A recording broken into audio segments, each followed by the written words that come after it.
Assalamualaikum warahmatullahi wabarakatuh. Selamat pagi anak-anakku kelas 6A dan 6B. Hari ini Ibu akan memberikan materi pembelajaran PPKN dalam buku Selamatkan Makhluk Hidup dengan judul Penerapan Nilai-nilai Pancasila dalam Kehidupan Sehari-hari. Baik, sebelum kita mulai pembelajaran hari ini, mari kita berdoa bersama. Ya, terima kasih. Untuk materi Pancasila, kalian tentu ingat ada berapa sila Pancasila. Kalian bisa lihat di sini ada bunyi dari Pancasila. Sila pertama yang bunyinya ketuhanan yang Maha Esa. Sila kedua, kemanusiaan yang adil dan beradab. Sila ketiga, persatuan Indonesia. Sila keempat, kerakyatan yang dipimpin oleh hikmat kebijaksanaan dalam permusyawaratan perwakilan. Dan sila kelima, keadilan sosial bagi seluruh rakyat Indonesia. Kalian bisa perhatikan baik-baik dari bagan ini. Di dalam sila-sila yang terdapat pada Pancasila, ini sila pertama digambarkan atau dilambangkan dengan lambang bintang. Yang kedua dengan lambang rantai. Yang ketiga dengan lambang pohon beringin, yang keempat dengan lambang kepala banteng, dan yang kelima adalah gambar padi dan kapas. Nah, baiklah anak-anakku, mari kita lihat. Pancasila di sini merupakan sebagai dasar serta landasan ideologi bagi bangsa Indonesia. Hal itu berarti setiap nilai yang terkandung dalam Pancasila harus dijadikan dasar hidup bernegara. Maka dari itu, dalam kehidupan sehari-hari kita harus selalu memperhatikan nilai-nilai yang terkandung di dalam Pancasila. Baiklah anak-anakku, di dalam Pancasila ini, selain sebagai dasar landasan ideologi, Pancasila juga mempunyai fungsi yang terdiri dari 9 fungsi. Yang pertama, fungsi Pancasila sebagai dasar negara kesatuan Republik Indonesia. Kalian harus mengerti apa sih fungsi dasar negara kesatuan Republik Indonesia? Kita lihat bersama. Yang dimaksud dengan fungsi Pancasila sebagai dasar negara yang pertama diartikan sebagai dasar falsafah atau filosofi negara. Jadi, Pancasila dalam hal ini digunakan sebagai dasar negara untuk mengatur pemerintahan negara. Dengan kata lain, Pancasila digunakan sebagai dasar untuk mengatur penyelenggaraan aparatur negara yang sesuai bunyi dan isi yang tercantum dalam pembukaan Undang-Undang Dasar 1945. Inilah fungsi dari Pancasila sebagai dasar negara kesatuan Republik Indonesia. Baiklah anak-anakku, kita lihat sekarang fungsi dari Pancasila sebagai pandangan hidup bangsa Indonesia. Pancasila berfungsi sebagai pandangan hidup bangsa Indonesia. Jadi, Pancasila bisa berperan sebagai petunjuk hidup sehari-hari yang juga merupakan satu kesatuan yang tidak akan bisa dipisah-pisah antara satu dengan yang lain atau bersatu dalam satu negara, yaitu Negara Kesatuan Republik Indonesia atau sering disingkat NKRI. Inilah fungsi dari Pancasila sebagai pandangan hidup bangsa. Baik, yang ketiga, Pancasila berfungsi sebagai kepribadian bangsa Indonesia. Kita lihat apa fungsi Pancasila sebagai kepribadian bangsa Indonesia. Fungsi Pancasila yang ketiga ialah sebagai kepribadian bangsa Indonesia. Hal tersebut dapat diwujudkan dalam berbagai bentuk sikap mental maupun tingkah laku. Jadi, kalian dalam kehidupan sehari-hari untuk bersikap dan bertingkah laku harus melihat dari nilai-nilai Pancasila. Baiklah, kita lanjutkan. Sementara kepribadian yang dimaksudkan adalah ciri khas masyarakat bangsa Indonesia. Artinya, suatu sikap mental dan tingkah laku yang mempunyai ciri khas tersendiri sehingga mampu dibedakan dengan bangsa lainnya di seluruh dunia. Ya, jadi betapa indahnya kita sebagai warga negara Indonesia. Kepribadian kita pun kita sudah diatur dari Pancasila. Maka dari itu kalian harus betul-betul memperhatikan nilai-nilai Pancasila. Baiklah anak-anakku, kita lanjutkan ke dalam fungsi yang keempat, yaitu jiwa bangsa Indonesia. Fungsi Pancasila yang keempat adalah sebagai jiwa bangsa Indonesia.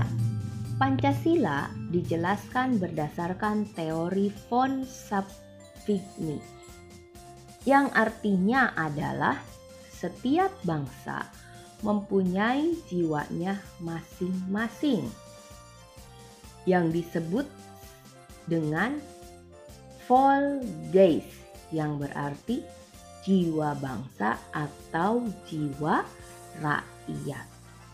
Ingat, Volksgeist artinya jiwa bangsa atau jiwa rakyat. Nah, Pancasila merupakan jiwa bangsa yang lahir bersamaan dengan adanya atau terbentuknya bangsa Indonesia, yaitu pada zaman Kerajaan Sriwijaya dan Majapahit. Dalam tulisan Profesor Mr. A. G.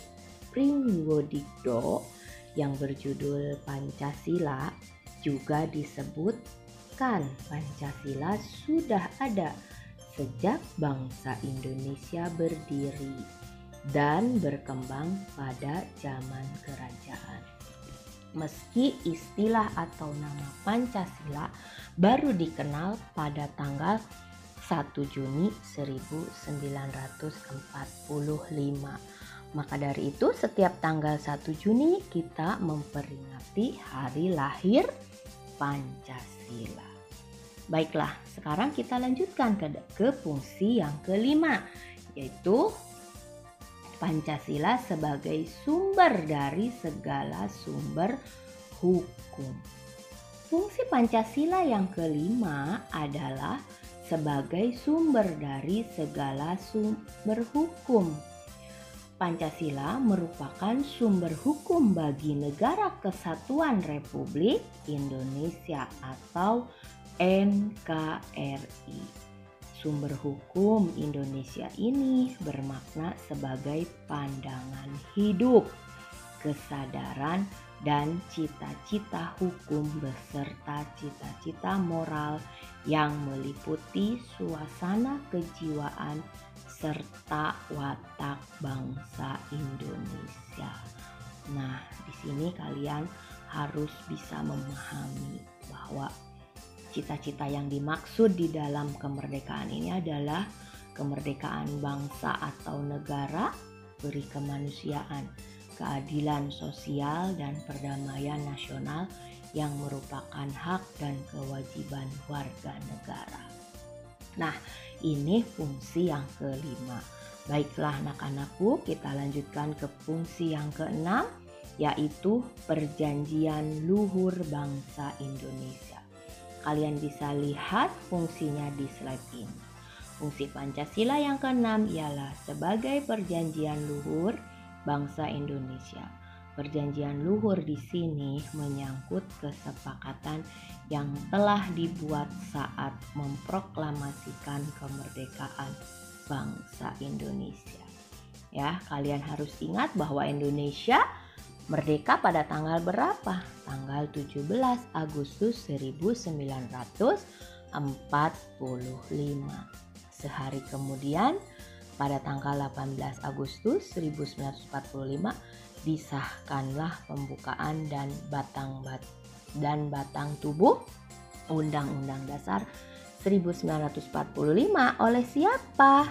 Oleh Panitia Persiapan Kemerdekaan Indonesia. Kalian harus ingat bahwa yang mensahkan pembukaan dan batang tubuh Undang-Undang Dasar 1945 itu adalah PPKI atau Panitia Persiapan Kemerdekaan Indonesia. Baiklah, kita lanjutkan ke dalam fungsi yang berikutnya, yaitu fungsi yang ketujuh, Pancasila sebagai falsafah hidup yang mempersatukan bangsa. Fungsi Pancasila yang ketujuh adalah sebagai falsafah hidup yang mempersatukan bangsa. Artinya bahwa Pancasila itu merupakan falsafah hidup itu sebagai falsafah dalam kehidupan dan kepribadian bangsa Indonesia yang mengandung nilai-nilai dan norma-norma yang luhur. Nanti juga kita akan mempelajari nilai-nilai yang terkandung dalam Pancasila dalam kehidupan sehari-hari. Baiklah, kita lanjutkan ke fungsi yang selanjutnya, yaitu sebagai cita-cita bangsa Indonesia. Yang kesembilan, Pancasila yang kedelapan adalah sebagai cita-cita dan tujuan bangsa Indonesia. Cita-cita luhur bangsa Indonesia tertuang dalam pembukaan Undang-Undang Dasar 1945. Di sini pembukaan Undang-Undang Dasar 1945 merupakan media penuangan jiwa proklamasi, yaitu jiwa Pancasila yang tertulis di dalamnya. Itulah fungsi Pancasila sebagai cita-cita dan tujuan bangsa Indonesia. Nah, yang terakhir, Pancasila sebagai ideologi bangsa Indonesia. Apa fungsi Pancasila yang kesembilan? Adalah sebagai ideologi bangsa Indonesia. Di sini Pancasila sebagai ideologi negara berisikan nilai-nilai luhur yang terkandung dalam Pancasila yang menjadi cita-cita normatif dalam proses penyelenggaraan negara. Dalam secara luasnya, pengertian Pancasila sebagai ideologi negara dapat diartikan sebagai visi atau arah penyelenggaraan kehidupan berbangsa dan bernegara di Indonesia. Itulah anak-anakku, bahwa Pancasila yang berfungsi sebagai dasar negara ini ada 9 fungsi. Sampai di sini kalian harus bisa memahami ke-9 fungsi dari Pancasila itu. Nah, selain Pancasila yang mempunyai 9 fungsi, Pancasila pun punya nilai-nilai tersendiri dalam kehidupan kita. Nah, Ibu ingatkan bahwa Pancasila ini merupakan dasar serta landasan ideologi bagi bangsa Indonesia. Ada nilai-nilai yang terkandung dalam Pancasila ini. Dari sila-silanya ini, kalian harus bisa memperhatikan bagaimana nilai-nilai yang terkandung dari sila Pancasila. Sila pertama, Mari kita lihat. Ada 5 nilai-nilai yang bisa diterapkan dalam kehidupan sehari-hari. Yang pertama yang sesuai dengan sila pertama, yang kedua sila kedua, yang ketiga sesuai dengan sila ketiga, dan yang keempat sesuai dengan sila keempat, serta yang terakhir sesuai dengan sila kelima. Baiklah, kita lihat nilai-nilai pada Pancasila. Sila pertama yang berbunyi, sila pertama itu adalah ketuhanan yang Maha Esa. Artinya di sini kita harus mempunyai agama, ya kan, ketuhanan yang Maha Esa. Sini harus beribadah sesuai keyakinan masing-masing. Yang pertama, kita selalu saling menghargai agama dan kepercayaan orang lain, menghormati pemeluk agama lain, dan harus memiliki rasa toleransi yang tinggi antar umat beragama. Tentunya kalian tahu bahwa agama yang ada di Indonesia itu tidak hanya satu, ada bermacam-macam. Maka dari itu kita harus saling menghargai dan menghormati serta mempunyai rasa toleransi. Nah, coba bisa tidak kalian menyebutkan macam-macam agama yang ada di Indonesia? Iya, 1, agama Islam. Kedua, agama Kristen. Ketiga, agama Hindu. Ada agama Buddha. Dan kepercayaan kepada Tuhan yang Maha Esa. Itulah berbagai macam agama yang ada di negara kita. Maka dari itu digarisi dengan nilai-nilai yang diterapkan dalam Pancasila. Kita harus saling menghargai, saling menghormati, dan memiliki toleransi. Itu penjelasan untuk nilai-nilai pada Pancasila sila pertama, yaitu ketuhanan yang Maha Esa. Baiklah anak-anakku, kita lihat sekarang bagaimana nilai-nilai yang terkandung pada sila kedua di dalam Pancasila. Pada sila kedua, kemanusiaan yang adil dan beradab. Nilai-nilai yang terkandung dan bisa diterapkan dalam kehidupan sehari-hari diantaranya adalah yang pertama, tidak membeda-bedakan antar sesama manusia. Kalian tidak boleh membedakan antar sesama manusia. Contohnya misalnya dari yang kehidupannya senang dan tidak senang sih. Itu tidak boleh dibedakan. Semua manusia yang ada di muka bumi ini sama, itu sebagai makhluk sosial. Makanya digarisi dalam Pancasila sila kedua. Di sini ada nilai-nilai yang terkandungnya supaya kita termasuk ke dalam kemanusiaan yang adil dan beradab. Kita tidak boleh membeda-bedakan antar sesama manusia. Lalu yang kedua, harus saling tolong menolong antar sesama. Apabila melihat teman kita sedang kesulitan, kita harus membantu. Tetangga yang sedang kesusahan, kita harus membantu.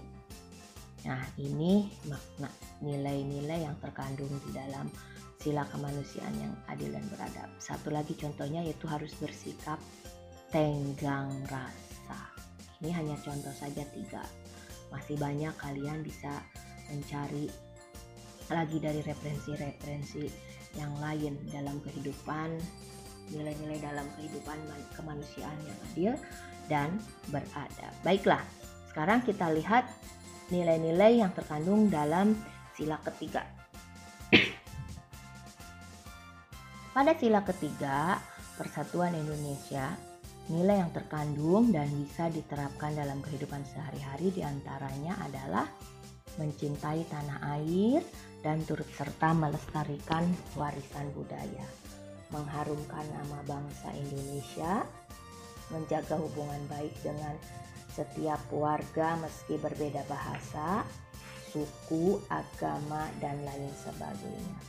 Mengutamakan kepentingan bersama-sama. Kita harus mencintai tanah air, berarti harus mencintai produk dalam negeri, mengharumkan nama bangsa seperti kalian ikut kejuaraan sepak bola, harus berjuang demi nama bangsa, ikut olimpiade matematika, itu juga sebagai pengamalan sila persatuan Indonesia. Lo harus menjaga hubungan baik dengan setiap warga negara meskipun berbeda bangsa, suku, agama, dan lain sebagainya. Kalian harus ingat Bhinneka Tunggal Ika. Apa arti Bhinneka Tunggal Ika? Iya, berbeda-beda tetapi tetap satu. Yang terakhir harus mengutamakan kepentingan bersama-sama. Tidak boleh mengutamakan kepentingan pribadi. Jadi kalau ada hal apapun harus dibicarakan, disepakati. Ini ada kaitannya dengan sila keempat. Nah, pada sila keempat, kerakyatan yang dipimpin oleh hikmat kebijaksanaan dalam permusyawaratan perwakilan. Ini mempunyai nilai juga yang terkandung di dalamnya. Ini bisa diterapkan dalam kehidupan sehari-hari, diantaranya mengambil keputusan dan menyelesaikan persoalan dengan musyawarah sampai bertemu kata mufakat. Tidak memaksakan kehendak terhadap orang lain saat sedang berdiskusi. Contoh, kalau di dalam ruang kelas ini, kalau kita mau mengambil keputusan dalam menyelesaikan persoalan, keputusan apa contohnya? Memilih ketua kelas, ya, lalu memilih kepala negara, kan harus ada pemilihan umum, sama. Kan kita belajar dari hal yang kecil dulu di lingkungan kelas kita, dimulai dari pemilihan ketua kelas. Jadi apapun itu kalau kita punya suatu masalah harus dibicarakan bersama. Tidak boleh pendapat kita yang harus dipaksakan. Itu tidak sesuai dengan nilai-nilai Pancasila. Jadi kita itu harus selalu ingat dalam kehidupan sehari-hari agar terjadi keadilan, ketentraman, ya kita harus tidak memaksakan kehendak terhadap orang lain. Nah, untuk sila keempat, nilai-nilai yang terkandungnya bisa dipahami ya.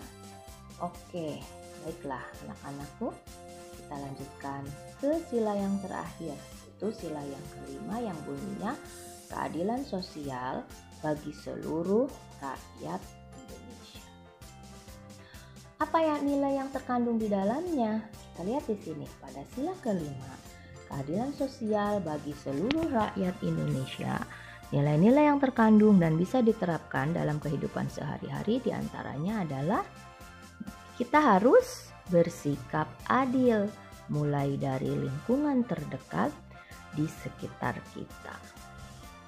Menjalankan segala sesuatu yang menjadi kewajiban kita.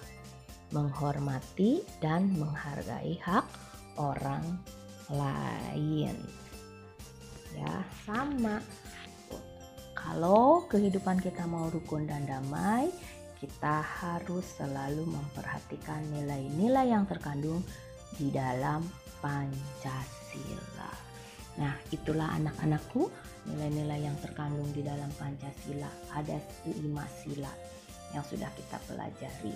Nanti kalian baca kembali di buku paket Selamatkan Makhluk Hidup supaya kita bisa latihan. Nah, baiklah. Sampai di sini materi yang Ibu sampaikan untuk